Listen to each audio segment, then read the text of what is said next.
What's up, airplane collectors? Welcome back to another video. It's your host Ray. Today I'll be reviewing the JC Wings 1/400 scale Etihad Airways Airbus A350-1000. This model was released in July of 2021, if my memory serves correctly, and two variants were released. The standard configuration, which is the model I'll be reviewing today, and the flaps down configuration. I'll start the review by discussing the box and its features. Then I'll move on to the model and its features, and at the end of the video, from a collector's perspective, I'll give you guys my personal opinion about what I think of the model, and that will be the video. So let's get started.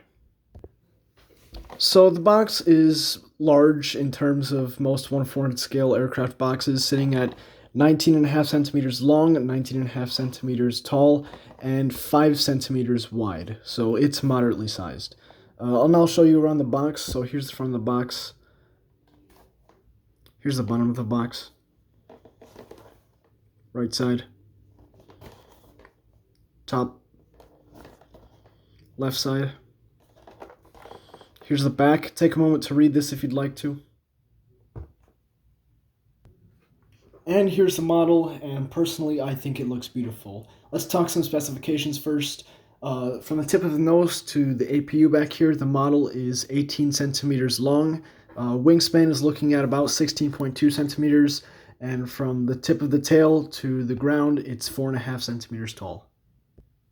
I'll now do a quick 360 of the model so you guys can get a good look at it. Apologies if my fingers get in the way, but yeah, sit back, relax, and enjoy.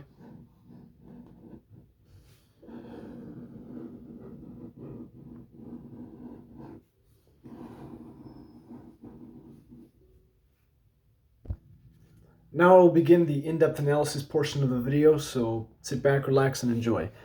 Here's the front of the aircraft. Everything looks pretty good up here. Nose shape looks pretty solid, and there's a lot of printed detail up here, so take a moment to have a look at that.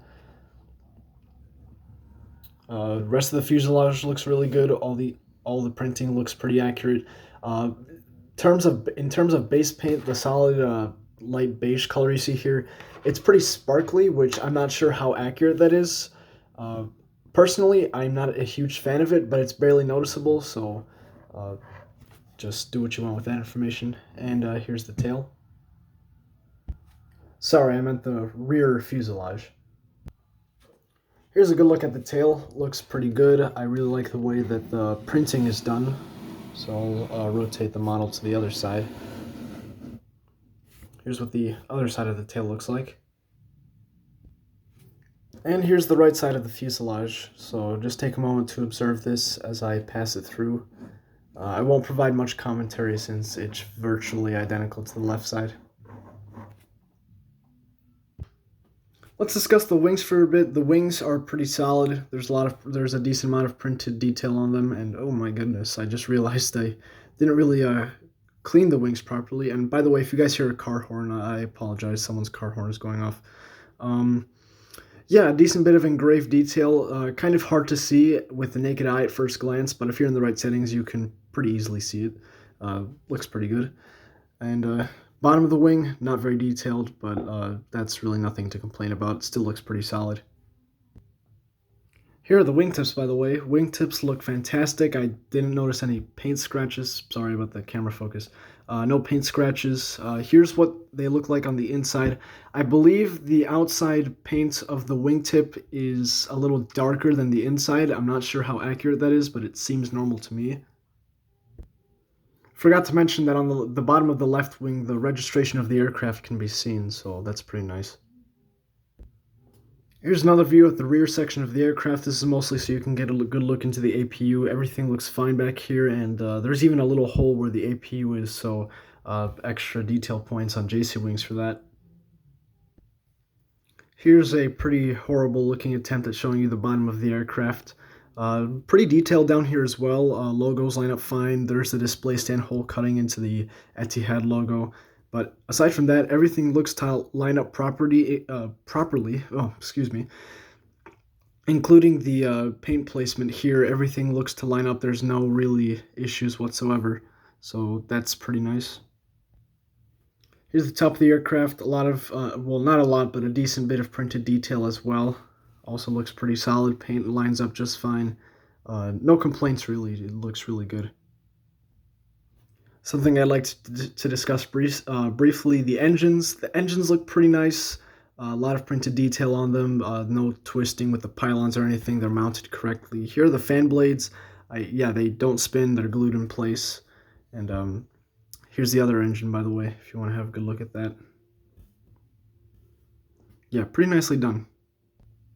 Here's what the bottom of the engines look like before I forget to show you guys. It's the bottom on the other side. Really well done overall. Let's talk about the landing gear for a bit. Landing gear looks pretty good. I don't notice really any issues except for, I think I just saw a little paint issue. Yeah, there's a little bit of paint stuck on the front wheel. You can barely see it, but I just noticed it there, so... or that's probably even a dust particle. I'm not sure what it is, but it's something very minor.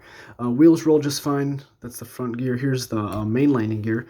Main landing gear looks pretty solid. The wheels do pivot in the correct direction, so that's really nice. All the wheels roll. Well, most of them at least. I can feel them rolling. Some of the wheels on the right one here, they're a little stiff, but nothing too insane. Something I did notice with the main gear though, you can see that this one's actually kind of tilted, going outwards towards the wing, so there you go, and I can see it a bit better. So that's something to be aware of. This model might have that as well as other JC Wings A350s, but it looks pretty moderate, and I think it's something I can fix, but I really don't want to because I don't want to mess it up. Let's talk about wing flex really quick. From the looks of it, the wing flex is actually done a little bit too much. They're pointed upwards a little too much. The tips of the wings come up higher than they should be, so that's pretty unfortunate. But it's nothing substantial like I've seen on other models, so I won't complain much about it. But it's something to take into account. These models might have a bit more wing flex than usual. Let's briefly discuss the antennas. The antennas on this model are very small. I'm not sure if those are undersized, but they're really tiny. Very fragile, so just make sure you take extra care when handling the model. But aside from that, the antennas look like they're placed correctly. They look aligned. There's 3 antennas on the top that I just showed you, and then there's this single one here on the bottom, so be careful when handling the model so you don't poke yourself and damage them. There's the Wi-Fi dome up here. It looks like it's secured correctly, and everything looks fine about it, so pretty solid overall. So that's basically it. That's all I really have to say. We've reached the end of the analysis portion of the video, so now it's time for my personal opinion. Personally, I think it's a pretty solid model. Sure, it does have its issues, but they're relatively minor and hard to notice unless you have a good eye. So if you can find this model at a decent price these days, I'd recommend it. And as of January of 2022, I believe JC Wings has released another Etihad A350-1000 with a different registration. So you might want to pick that one up as well. I'd imagine it would be the same or similar quality to this one. So it's a pretty solid model overall, and that's what I think about it. And that's basically the end of the video. If I missed anything or if you'd like to ask any questions, feel free to drop those down below in the comment section. Like, comment, and subscribe. Stay tuned for more model airplane content, and I'll see you guys in my next video. Thanks for watching.